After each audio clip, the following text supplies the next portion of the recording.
ಹರೇ ಕೃಷ್ಣ. ಇವಾಗ ವರದೇಂದ್ರ ತೀರ್ಥರ ಆರಾಧನೆ ಬರುತ್ತೆ. ಇವಾಗ ಇವರು ವರದೇಂದ್ರ ತೀರ್ಥರು ರಾಯರ ಮಠದ ಪರಂಪರೆಯಲ್ಲಿ ಬಂದು ಮಹಾನ್ ಭಾವರು, ದೊಡ್ಡ ವಿದ್ವಾಂಸರವರು. ಅವರು ರಾಯರ ಕಾಲದಲ್ಲೇ ರಾಯರು ಇರೋ ಕಾಲಕ್ಕೆ ರಾಯರು ಹೇಳಿದಿರಂತೆ, ತಮ್ಮಿಂದ 7ನೇವರಾಯಿ ವರದೇಂದ್ರ ತೀರ್ಥ ಎಂಬ ಹೆಸರಲ್ಲಿ ಬರ್ತಾರೆ ಸನ್ಯಾಸಿ ಅಂತಂದ್ರಂತೆ. ಅವರು ಅಪರೋಕ್ಷ ಜ್ಞಾನಿಗಳು, ಅವ್ರು ಏನು ಹೇಳೋದು ಕಷ್ಟ ಹೇಳ್ರಿ. ಆ ಥರನೇ ಇವರು ವರದೇಂದ್ರ ತೀರ್ಥರು ಬಂದರು, ಪಟ್ಟಕ್ಕೆ ಬಂದರು. ಅವರು ಅದು ಸುಮಾರು 100 ವರ್ಷ ಆಗಿತ್ತು ಅವ್ರು ಹೇಳಿ ಈ ಕಾಲ ಬಂದಿರೋ ಕಾಲಕ್ಕೆ. ವರದೇಂದ್ರ ತೀರ್ಥರು ಅವ್ರು ಏನು ಮಾಡಿದರು, ಪುನಾಗೆ ಒಂದು ಸಲ ವಿಜಯ ಮಾಡಿದರು. ಆವಾಗ ಪುನಾದಲ್ಲಿ ತುಂಬ ದೊಡ್ಡ ಪಂಡಿತರು ಒಬ್ಬರು ಇದ್ದರು ಅಂತ, ಅದ್ವೈತ ಪಂಡಿತರಿದ್ದರು. ಅವರು ಇವ್ರನ್ನ ಕರೆಸಿ ವಾದ ಮಾಡಬೇಕು, ಅದ್ವೈತನ ಗೆಲ್ಲಬೇಕು ಅಂತ ಅವರಿಗೆ ಅವ್ರನ್ನ ಕರೆದು ವಾದ ಮಾಡ್ಲಿಕ್ಕೆ ಬರಬೇಕು ನೀವು. ನಾನು ವಾದದಲ್ಲಿ ಸೋತಂತಂದರೆ ನನ್ನ ಮನೆ ಎಲ್ಲ ಆಸ್ತಿ ಪಾಸ್ತಿ ಅಷ್ಟು ಕೊಟ್ಬಿಡ್ತಾನೆ ನಿಮಗೆ, ಒಂದು ಬಟ್ಟೆ ಬಿಟ್ಟು ಅಂತಂದ್ರಂತೆ. ಆ ಥರನ ಇವರೇ ಅಂದ್ರಂತೆ.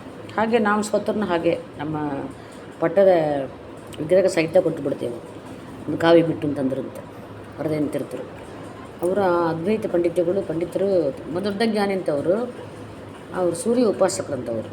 ಅದರಿಂದ ಸ್ವಪ್ನ ಆಯ್ತಂತ ರಾಯರು ಇವರಿಗೆ, ವರದೇಂದ್ರ ಅವ್ರ ಸ್ವಪ್ನ ಆಗಿ ಸೂರ್ಯ ಅಸ್ತಮನ ಆಗೋ ತನಕ ಸ್ವಲ್ಪ ನೀವು ವಾದಗಳನ್ನ ಬೆಳೆಸಿ ಮಾಡಬೇಕು ಅಂತಂದ್ರಂತೆ. ಆ ಥರನೇ ಆಗಿತ್ತು. ಅವ್ರು ಸೋತರು ಅಂತ ಅವ್ರು ಹೇಳಿದಾಗೆ ಅವರು ಅಷ್ಟು ಆಸ್ತಿ ಎಲ್ಲ ಕೊಟ್ಬಿಟ್ರಂತೆ ಅವರಿಗೆ. ಹಾಗೆ ಮತ್ತು ಅವ್ರ ಭಕ್ತರ ಕೂಡ ಆದರು ಅಂತಂತಾರೆ. ಇವರಿಂದ ಉಪದೇಶಗಳು ಪಡೆದು ಹೋಗಿದ್ದಾರಂತೆ. ಇವತ್ತು ಅವರು ಇರ್ತಕ್ಕಂಥ ಮೂಲ ಬೃಂದಾವನ ವರದೇಂದ್ರದ್ದು ಪುನಾ ಒಳಗದೆ.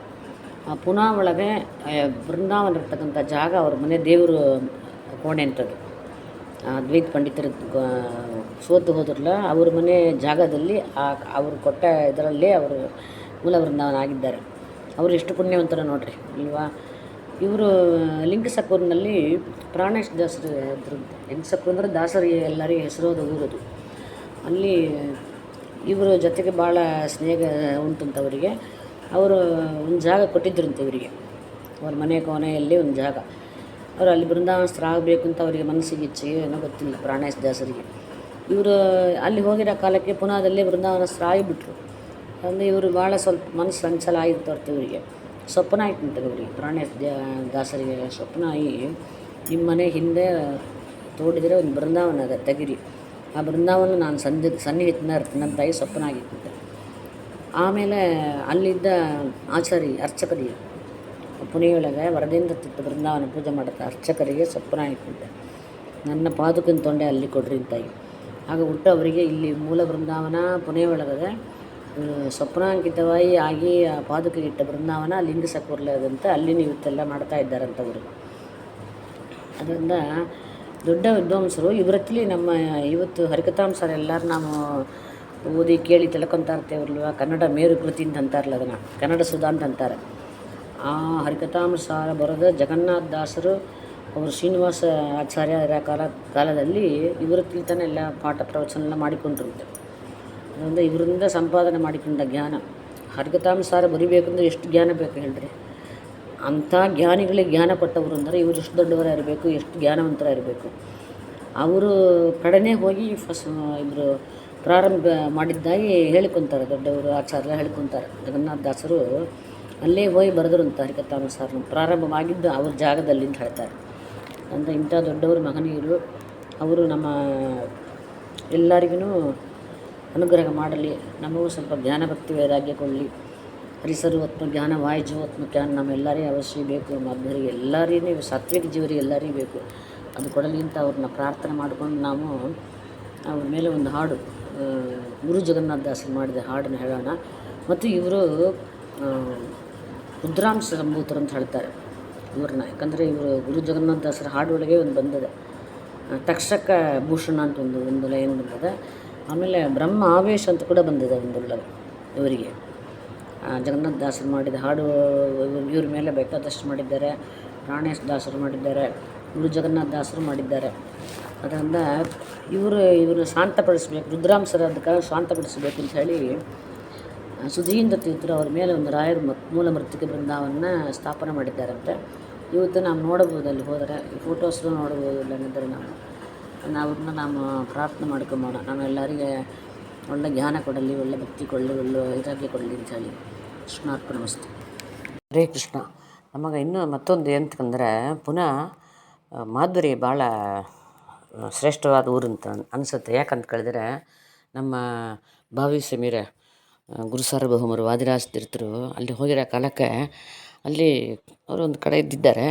ಅಲ್ಲಿ ಏನದು ತುಂಬ ಸಂಭ್ರಮವಾಗಿ ಆನೆ ಮೇಲೆ ಮೆರವಣಿಗೆ ಆಗಿ ಒಂದು ಬರ್ತಾಯಿತ್ತಂತೆ. ಇದು ಏನು ಅಂತ ಕೇಳಿದ್ರಂತೆ. ಇದು ಮಹಾಭಾರತ ಪುಸ್ತಕ, ಶಿಶುಪಾಲ ವಧ ಅಂತ ಒಂದು ಗ್ರಂಥ ಇದು.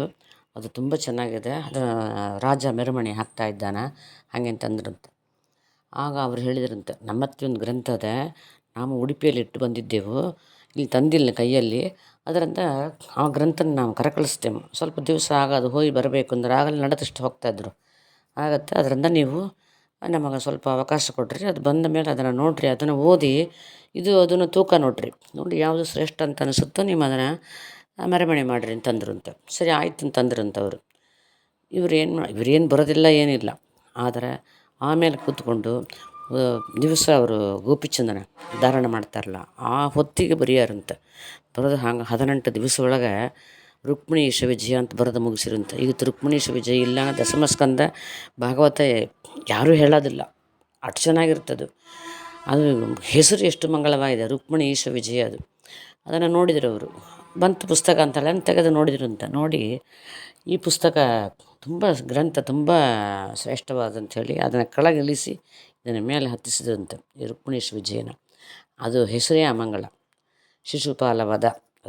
ಇದು ನಂಬುದು ಗ್ರಂಥ ಹೆಸರೇ ಮಂಗಳಕರವಾದದ್ದು. ಅದರಿಂದ ನಮ್ಮ ಮಾಧ್ವರಿಗೆ ಪುನಃ ಒಂದು ಕನೆಕ್ಟಿವ್ ಪ್ಲೇಸ್ ಅಂತ ಹೇಳಬಹುದು ನಮಗೆ. ಇವರು ಮಾಡಿದಂಗೆ ಅವರು ಅಲ್ಲಿ ವರದೇನ್ ತೀರ್ಥರು ಈ ಕೆಲಸನ ಅಲ್ಲಿ ಮಾಡಿದ್ದಾರೆ ಅಲ್ಲವಾ ಹೇಳ್ರಿ. ಅದರಿಂದ ನಾವು ಮಾಧ್ವರಿಗೆ ಗೆಲುವನ್ನು ಕೊಡತಕ್ಕಂಥ ಊರು, ಮಧ್ವ ಸಿದ್ಧಾಂತನ ಸ್ಥಾಪನೆ ಮಾಡಿರ್ತಕ್ಕಂಥ ಊರು ಅಂತ ಹೇಳಬಹುದು ಅದನ್ನು ನಾವು. ಹರೇ ಕೃಷ್ಣ.